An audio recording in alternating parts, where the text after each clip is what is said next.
गुरुर्ब्रह्मा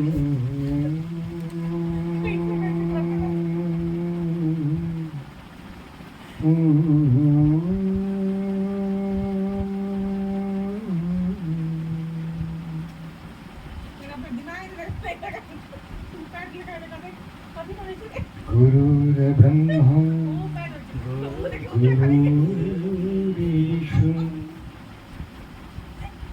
गुरुर्देवो महेश्वर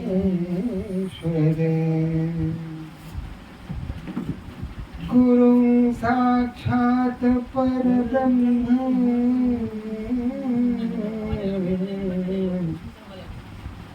तस्मै श्री गुरुवे नमः।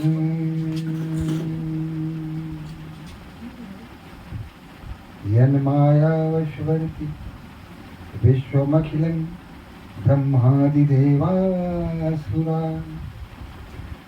यत्सत्पादमृषैव भाति सकलं रज्जौ यथा हेर्भवम् यत्पाद प्लवमेकमेव हि भवाम्बोधेऽस्ति तीर्षावताम् वन्देऽहं तं शेषकारणपरं रामाख्यमीशं हरिम्। जो ही सुमिरत सिद्धि हो गणनायक करिबर बदन करऊं अनुग्रह सो बुद्धि राशि शुभ गुण सदन मूक हो ही बाचा पंगु चढ़ही गिरिवर घन जासु कृपासो दयाल द्रवहु सकल कलिमल दहन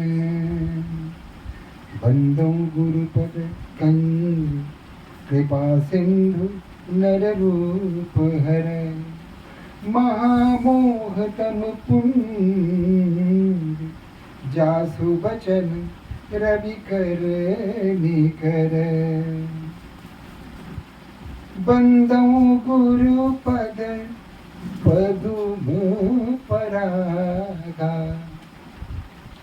सुरुचि सुवास सरस अनुरागा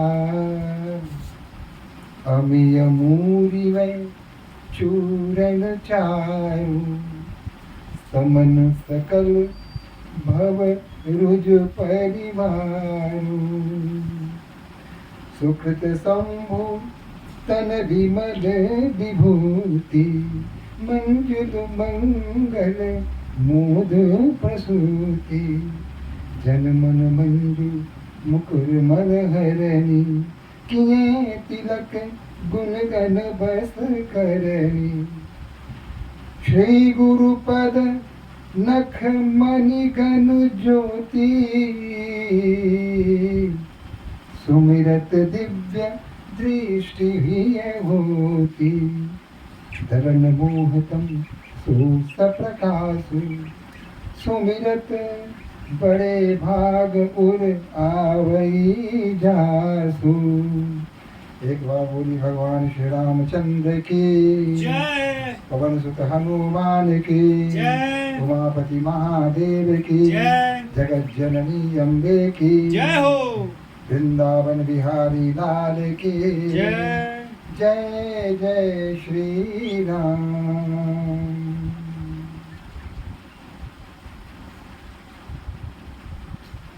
भगवान कहते हैं विप्रधेनु सुरसंत हित लिंग मनुज अवतार निज इच्छा निर्मत तनु माया गुण गोपाल। आखिर उस परम ब्रह्म परमात्मा को बार बार अवतार लेना क्यों पड़ जाता है, उन्हें धरती पर क्यों आना पड़ता है? अवतार का कारण क्या होता है?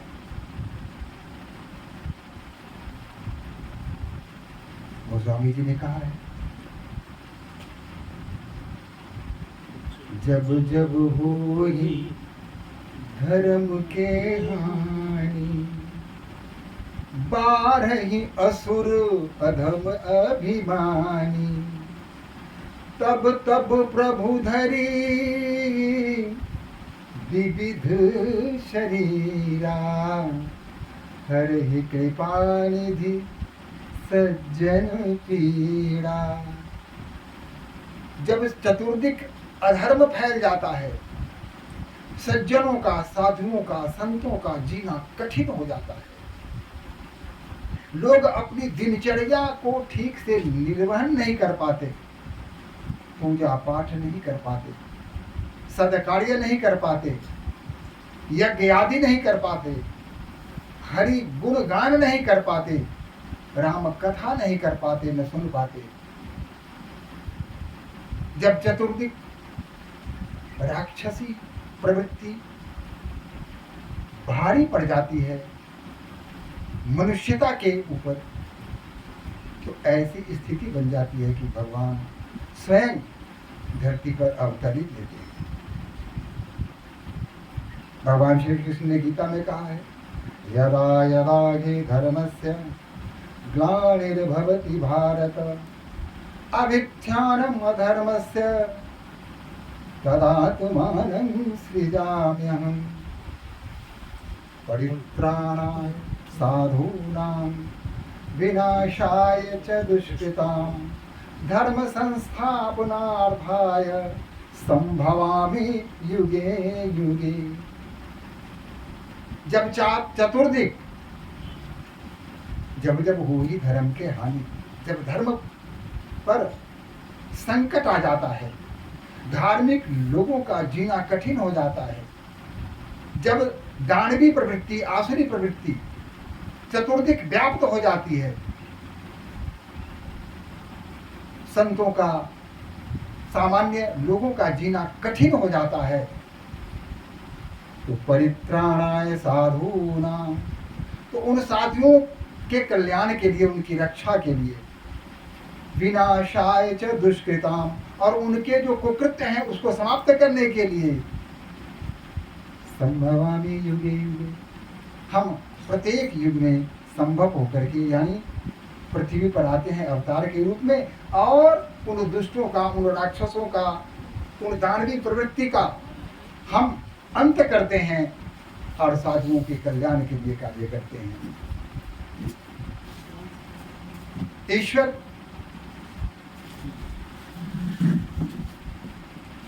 कैसे आएंगे? जब अत्यधिक अत्याचार हो जाता है, सीमा से अधिक अत्याचार जब होने लगे, तो समझो प्रभु के आने का समय हो गया है।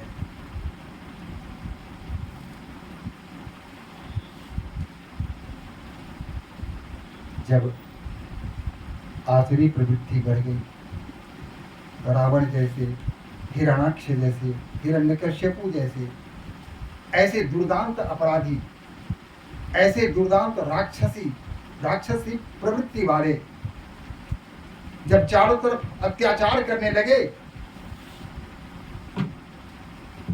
तब लोगों ने ईश्वर की प्रार्थना की, उनकी शरण में गए।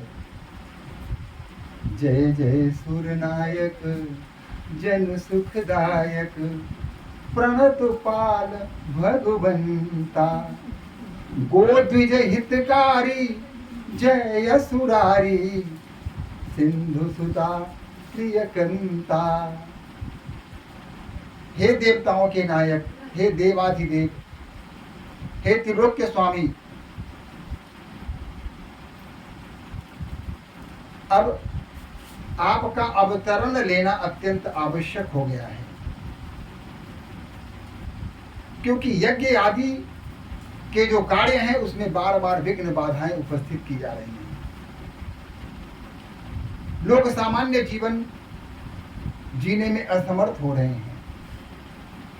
गौ माता की चतुर्दिक हत्या की जा रही है, ब्राह्मण समाज को अपमानित किया जा रहा है। ऐसी स्थिति में भगवान का आना अत्यंत आवश्यक है। लेकिन भगवान आएंगे तब जब हम बुलाएंगे। जब तक हम उन्हें बुलाएंगे नहीं, भगवान आएंगे कैसे? तो चाहे कितना भी अत्याचार ये अत्याचारी कर लें, हम अपने धर्म से विमुख नहीं होंगे। हम धर्म कार्य को निरंतर चलाते रहेंगे, राम कथा सुनते रहेंगे, और जो हमारे संस्कार हैं उन संस्कारों को आगे बढ़ाते रहेंगे। निश्चित रूप से परमात्मा हमारी रक्षा करने के लिए धरती पर आएंगे। लेकिन दैव दैव आलसी पुकारा, जय हो। हमारे दिनकर ने भी कहा है, क्षमा सोहती उस भुजंग को जिसके पास गरल हो, उसे नहीं जो दंतहीन विषरहित विनीत सरल हो। अब जिस सर्प के पास विष ही नहीं हो, उससे लोग क्यों डरेंगे? मुझे स्मरण आता है कि जब हम बच्चे थे, स्कूल जा रहे थे, तो हमारे एक साथी थे, उनको सांप को पकड़ के जेब में डालने का बड़ा शौक था। जब तक क्या करते थे कि हरहरा को कहीं पकड़ लिया, यूं उठाया, जेब में डाल दिया, और फिर हम लोगों को डराया करते थे, ऐसे निकाल के दिखाया करते थे। बेचारा सांप भी उनकी जेब में डर के मारे पड़ा रहता था। अगर उस सांप के पास विष होता तो क्या उस बालक की इतना साहस उसको हो पाता कि सांप को उठा सके, छू सके, उसके पास भी जा सके? आज अगर गेहूं हमारे सामने फन कार के खड़ा हो जाता है तो बड़े बड़ों की हैकड़ी गायब हो जाती है, हिम्मत पस्त हो जाती है, लोग डर जाते हैं। सांप दूर भी हो तो यहाँ हम थर थर कांपने लगते हैं और भागने की राह देखने लगते हैं, भागो भाई सांप है सामने। तो क्षमा किसके लिए? जो सामर्थ्यवान हो, जिसमें शक्ति हो, वही किसी को क्षमा कर सकता है। जो बलहीन है, उस भुजंग को जिसके पास गरल हो, क्षमा उस भुजंग को शोभा देती है जिसके पास गरल हो, विष हो। और जो सांप, जिस सांप में विष ही नहीं हो, सीधा सरल हो, सीधा साधा हो, उससे भय कैसा? तो सामर्थ्यवान बनना अत्यंत आवश्यक है। अपनी शक्ति को बढ़ाना अत्यंत आवश्यक है, चाहे वह बौद्धिक शक्ति हो, चाहे वह दैहिक शक्ति हो, शारीरिक शक्ति हो। शक्ति का संवर्धन करना हमारा परम दायित्व होता है। जब तक हम शक्तिशाली नहीं बनेंगे तब तक हम किसी का कुछ नहीं बिगाड़ सकते, किसी को क्षमा करने का अधिकारी हम नहीं हैं। अगर कोई दुबला पतला सा मरियल सा व्यक्ति किसी पहलवान के सामने, पहलवान ने उसको यूं धक्का दे दिया और वो कहे कि पहलवान जाओ हम तुमको क्षमा करते हैं, तो पहलवान क्या कहेगा? तू क्षमा न करके ही मेरा क्या कर लेगा? तू न कर क्षमा। एक दुबला पतला मरियल सा व्यक्ति अगर क्षमा नहीं भी करे तो एक शक्तिशाली व्यक्ति का क्या बिगड़ जाएगा? कुछ नहीं। क्षमा करने के अधिकारी वही होते हैं जो शक्ति संपन्न हो, जिसमें सामर्थ्य हो, जिससे लोग डर सकते हो। अगर आप सीधे साधे भोले भाले बने रहेंगे तो कोई भी आएगा आपको टीच करेगा, आपको तंग करेगा, आपको बार बार आकर के आपका जीना कठिन कर देगा। लेकिन अगर आप सामर्थ्यवान हैं तो निश्चित रूप से कोई आपका कुछ बिगाड़ने के पहले 5 बार सोचेगा कि अरे भैया वो आदमी शक्तिशाली है, उसके पास मत जाओ, मार दिया धक्का तो हम चित हो जाएंगे। डर के मारे उसके पास कोई नहीं जाएगा। तो प्रभु ये कहते हैं कि तुम शक्ति संपन्न बनो, स्वयं पर भरोसा करो। और अपने आप पर भरोसा वही व्यक्ति कर सकता है जिसको भरोसा भगवान पर हो। हम अपने आप पर तभी विश्वास कर सकते हैं जब हमारा विश्वास उस परम परमात्मा के प्रति हो, अगाध प्रेम हो, तभी अपने पर भरोसा हमें होता है, विश्वास हमें होता है। और नहीं तो यह विश्वास खोखला है, धोखा है, ये मृग मरीचिका के अतिरिक्त और कुछ नहीं है, मिथ्या है। तो दोनों कार्य होना अत्यंत आवश्यक है। शारीरिक सौष्ठव होना चाहिए, शारीरिक शक्ति होनी चाहिए, और आत्मिक बल का होना भी जरूरी है। आप कितने भी शक्तिशाली हों और अगर भीतर से आप कमजोर हैं तो आप कोई भी कार्य संपन्न नहीं कर सकते। तो दोनों चीज चाहिए, एक तो शारीरिक सौष्ठव, शारीरिक क्षमता भी चाहिए और बौद्धिक क्षमता भी चाहिए। आत्मविश्वास से लवरेज व्यक्ति चाहिए, जिसमें आत्मविश्वास हो। आत्मविश्वास की अभिवृद्धि तभी होती है जब परमात्मा की कृपा होती है, और परमात्मा की कृपा तभी होती है जब हम परमात्मा पर भरोसा करते हैं, उन पर विश्वास करते हैं और परमात्मा पर ही सब कुछ हम छोड़ देते हैं। जो अपनी रक्षा स्वयं नहीं कर सकता, वह समाज की रक्षा, अपने परिवार की रक्षा क्या खाक करेगा। तो दूसरों की अपनी रक्षा और दूसरों की रक्षा करने के लिए आपको सामर्थ्यवान बनना पड़ेगा, शक्तिशाली बनना पड़ेगा, इसके अतिरिक्त और कोई नहीं। सुनो गिरिजा हरिचरित सुहाए, विपुल विशद निगमागम गाए। हरि अवतार है तुझे ही होई, इद मिथ्यं कही जागी न सोई। राम अतर्क्य बुद्धि मन वाणी, मन हमार अस सुनहि सयानी। जगति संत मुनि वेद पुराना, जस कछु कहि स्वमति अनुमाना। तसमय समुखि सुनावहु तोहि, समुझि परहि जस कारण मोहि। जब जब धर्म पे आवहि हानि, बाढ़हि असुर अधम अभिमानी। गोस्वामी तुलसीदास जी कहते हैं कि हे गिरिजा, भगवान शिव माता पार्वती को राम कथा सुनाते हुए कहते हैं, यहाँ रामायण में 4 वक्ता हैं और 4 श्रोता हैं।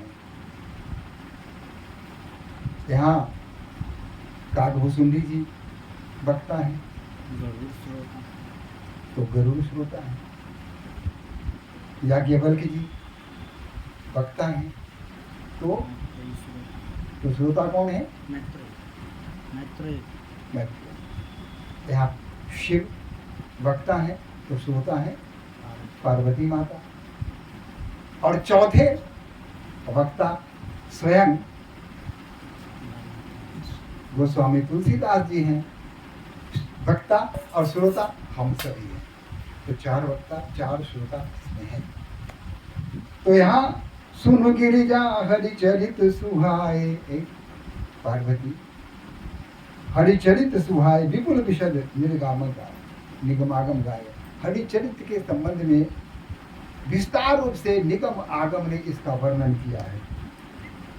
लेकिन सबसे बड़ी बात है कि जब जब धर्म पे आवे हानि, जब जब धर्म पर हानि आती है, तब तब बारही असुर अधम अभिमानी। जब असुर अधम माने जो पापी है, नीच है, जो अभिमानी है, घमंडी है, जब इनकी संख्या संसार में बढ़ जाती है, तब तब प्रभु धरी विविध शरीरा।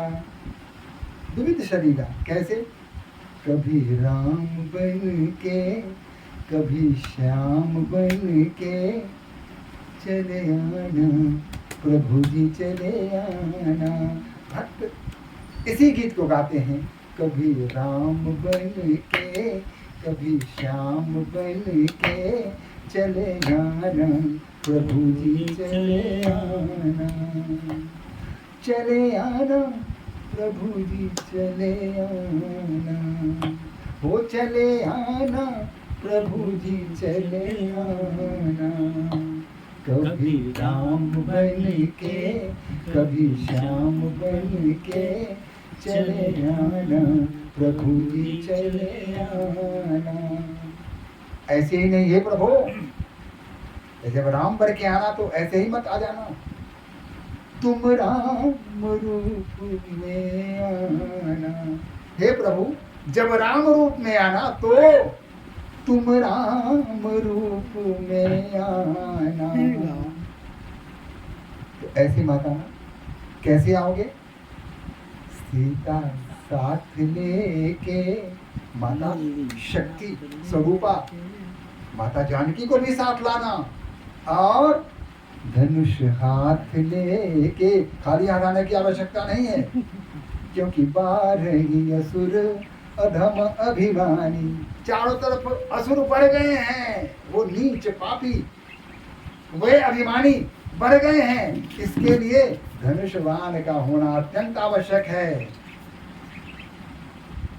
सीता साथ लेके, धनुष हाथ लेके चले आना, प्रभु जी चले आना, तुम राम बन के कभी श्याम बन के चले आना, प्रभु जी चले आना। ऐसा ही नहीं है कि एक युग में आए दूसरे युग में आना भूल जाएंगे, ऐसा नहीं होगा। तुम श्याम रूप में आना, लालित्यपूर्ण स्वरूप के साथ यहाँ प्रकट होना, तुम श्याम रूप में आना।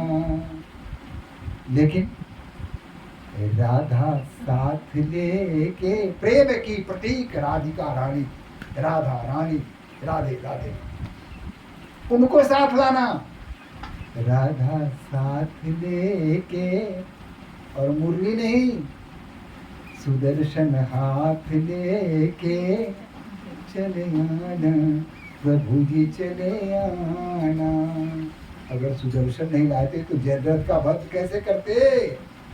सुदर्शन शक्ति का प्रतीक है। लालित्यपूर्ण जीवन तुम जियोगे, कोई संबंध नहीं है। प्रेम पूर्ण जीवन तुम्हारा होगा, इसमें किसी प्रकार का कोई संदेह नहीं है। भक्तिपूर्ण तुम्हारा जीवन होगा, कोई संदेह नहीं है।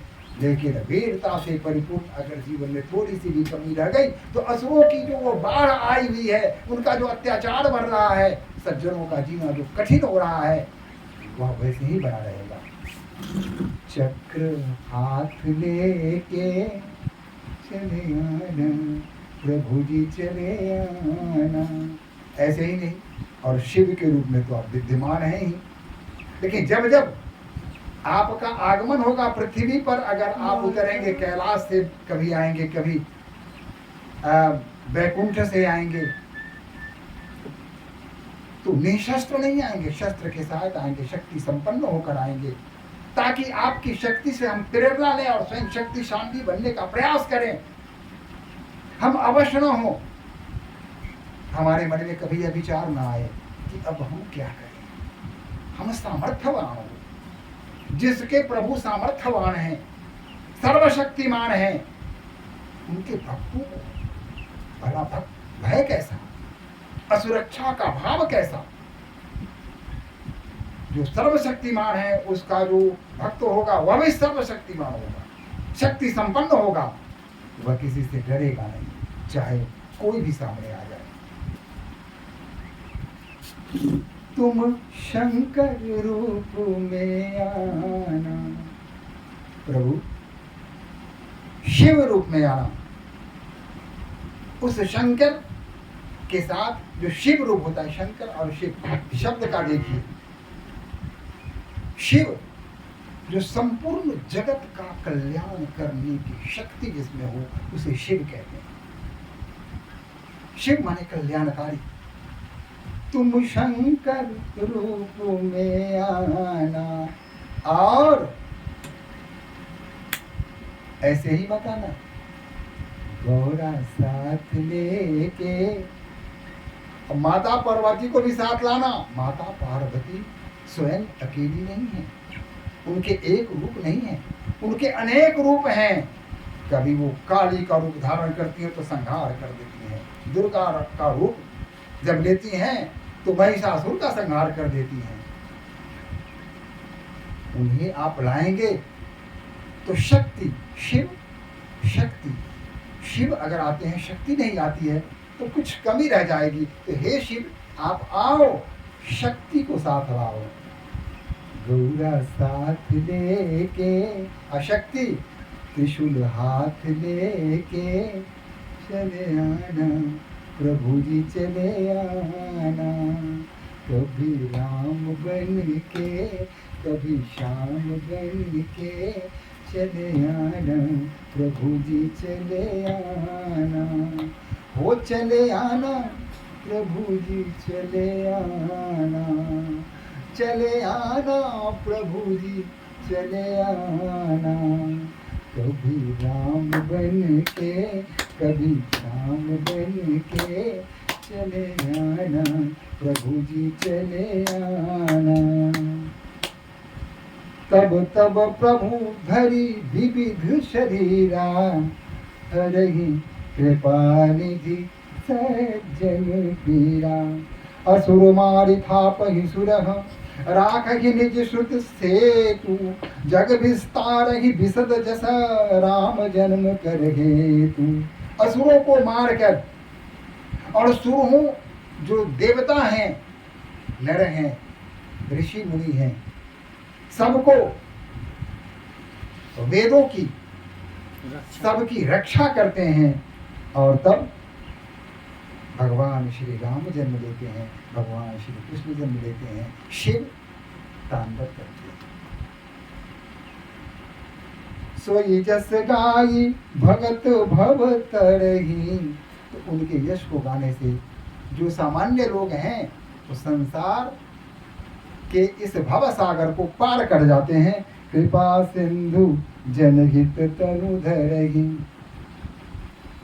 तब कृपा सिंधु लोगों के कल्याण के लिए मनुष्य का रूप धारण करते हैं। राम जन्म के हेतु अनेका, श्री राम जन्म के एक कारण नहीं है, अनेक कारण हैं। क्या है? परम विचित्र एक ते एका, एक से एक वर्ग के विचित्र घटनाएं हैं, विचित्र कथाएं हैं। लेकिन जन्म एक दुई कहूँ बखानी, एक जन्म की बखान की व्याख्या मैं आपके साथ करता हूँ। सावधान सुन सुमति भवानी, भगवान शिव कहते हैं कि ध्यान देकर सुनिए पार्वती, हे गौरी आप ध्यान देकर सुनिए। द्वारपाल हरि के प्रिय दोहु, जय अरु विजय जान सबको। भगवान श्री विष्णु के द्वारपाल दो थे, एक का नाम था जय, दूसरा का नाम विजय। तो एक का नाम था जय, दूसरे का नाम विजय था। दोनों बड़े भगवत प्रेमी थे, भगवान श्री हरि के अनन्य भक्त थे। उनकी सेवा, उनकी स्तुति में सदैव लगे रहते थे। एक क्षण भी भगवान श्री हरि के बिना उनका नहीं बीतता था। सदैव हरि नाम में व्यस्त रहते थे और हरि कार्य के लिए सदैव तत्पर रहा करते थे। विप्रशापते दुनहु भाई, तामस असुर देह तिन पाई। लेकिन विप्र ब्राह्मण ब्रह्म जानते कि ब्राह्मण है, जो ब्रह्म को जानता है उसे ब्राह्मण कहते हैं। सभी ब्राह्मण नहीं हो जाते, पूजा पाठ कराने वाले विप्र होते हैं, ब्राह्मण नहीं होते। ब्राह्मणत्व पाना इतना आसान नहीं है, बहुत ही कठिन है, घोर तपस्या करनी पड़ती है, तब जाकर के कोई भी व्यक्ति ब्राह्मणत्व को प्राप्त कर सकता है। ऐसा नहीं है कि कोई ब्राह्मण ही ब्राह्मण होगा, नहीं, इसके लिए वर्ण की कोई सीमा नहीं है, कोई नियम नहीं है। किसी भी वर्ण का कोई भी व्यक्ति ब्राह्मणत्व अगर प्राप्त करना चाहते हैं तो उसे तपस्या करनी पड़ेगी, साधना करनी पड़ेगी, अपने विचारों को संयमित करना पड़ेगा, अपने आचार व्यवहार को सात्विक करना पड़ेगा, तब जाकर के ब्राह्मणत्व की प्राप्ति होती है। जो ब्रह्म के संबंध में जानता है उसे ब्राह्मण कहते हैं। इस बात को है, एक ब्राह्मण ने उन दोनों भाई को, पता ना ब्राह्मण किस लिए गुस्से में आ गए, खिसिया गए। वैसे ब्राह्मण गुस्से में नहीं आते हैं, लेकिन कहीं न कहीं कोई न कोई भूल इन दोनों भाइयों से, जय विजय से अवश्य हुई होगी। तभी उन्होंने उसे श्राप दे दिया और श्राप के कारण उनको राक्षसी तन प्राप्त हुआ। कनक कशिपु अरुहाटक लोचन, जगत विदित सुरपति मदमोचन। विजयी समर वीर विख्याता, धरि वराह बजु एक निपाता।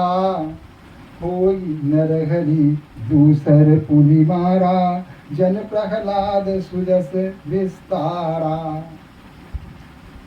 उसमें से एक हिरण्याक्ष बन गया, दूसरा हिरण्यकश्यपु बन गया। अब हिरण्याक्ष को कैसे मारा, हिरण्यकश्यपु को कैसे मारा, गोस्वामी जी इसमें बृहद रूप से कुछ कहना नहीं चाहते हैं, तो आगे बढ़ते हैं। क्या कहते हैं, भय निशाचर जायित ही महावीर बलवान, कुंभकर्ण रावण सुभट सुर विजयी जग जान। वह जय विजय दूसरे जन्म में, पहले जन्म में क्या हुआ, वो हिरण्याक्ष और हिरण्यकश्यपु बना। लेकिन जब उसका दूसरा जन्म हुआ, उसको शाप था कि 3 जन्मों तक तुम राक्षस रहोगे। 3 जन्म के बाद जब रामावतार होगा, भगवान श्री राम जब अवतार लेंगे, उनके हाथों से जब तुम्हारा वध होगा, तब तुम्हारा जो ये राक्षसी तन है, ये आसुरी तन है, वह तुम्हें छूट जाएगा, तुम फिर परम ब्रह्म को प्राप्त कर सकोगे। तो दूसरा हिरण्याक्ष हिरण्यकशिपु हुए, और तीसरे जन्म में क्या हुए, रावण हुए और कुंभकर्ण हुए। जय विजय ये दोनों जो राम भक्त थे, उनको शापवश उन्हें राक्षसी तन प्राप्त हुआ। मुकुत न भये हते भगवाना, 3 जन्म द्विवचन प्रभाना। 3 जन्म लेने की बात, कहने की बात है।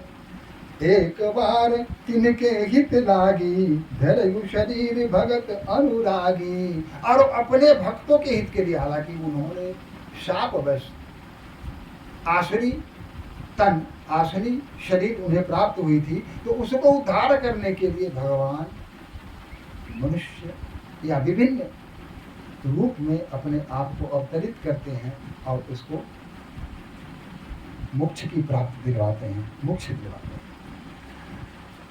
कश्यप अदति तह पितु माता, दशरथ कौशल्या विख्याता। एक कल्प यही विधि अवतारा, चलित पवित्र किए संसारा। एक कल्प सुन देखी दुखारे, समर जलंधर सन सब हारे। शंभु किन्ह संग्राम जपारा, धनुज महाबल मारई न मारा। परम सती असुराधिप नारी, तेहि बलताहि न जीती पुरारी। अब छल कपट से भरा हुआ एक ऐसा धनुष सामने आया। ये दूसरे जन्म की बात है। तीसरे जन्म में तो भगवान राम ने उनका उद्धार कर ही दिया था, जिसमें रावण और कुंभकर्ण जय और विजय के रूप में जो थे, जिनको दानवी तन प्राप्त हुआ था, तो उनका तीसरा जन्म था। दूसरे जन्म में जो आए,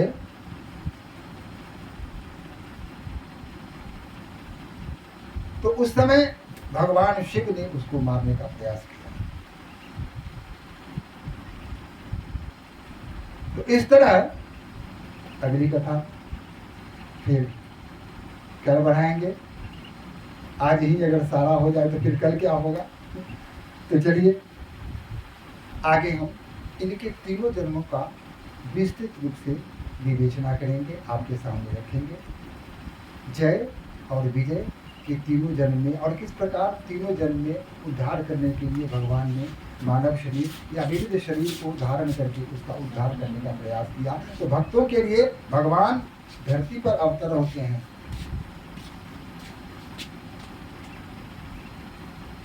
कौन कहता है कि भगवान आते नहीं? कोई मीरा जैसे बुलाता नहीं, कोई मीरा की तरह उनको बुलाता नहीं, कोई शबरी की तरह उनको बुलाता नहीं है। बुला करते तो वो आएंगे। तो कभी राम बन के, कभी श्याम बन के चले आना, प्रभु जी चले आना। कभी राम बन के, कभी श्याम बन के चले आना, प्रभु जी चले आना। चले आना प्रभु जी चले आना, हो चले आना प्रभु जी चले आना। तो कैसे आएंगे प्रभु? कभी ना इसलिए हमें उनका भजन करना पड़ेगा, उनका आह्वान करना पड़ेगा, उनकी प्रति भक्ति अपनी दिखानी पड़ेगी, तब भगवान आएंगे। तो आइए हम सभी मिलके एक बार भगवान श्री राम का भजन कर लेते हैं। श्री राम जय राम जय जय राम, श्री राम जय राम जय जय राम, श्री राम जय राम जय जय राम, श्री राम जय राम जय जय राम। संकट मोचन जय हनुमान, श्री राम जय राम जय जय राम।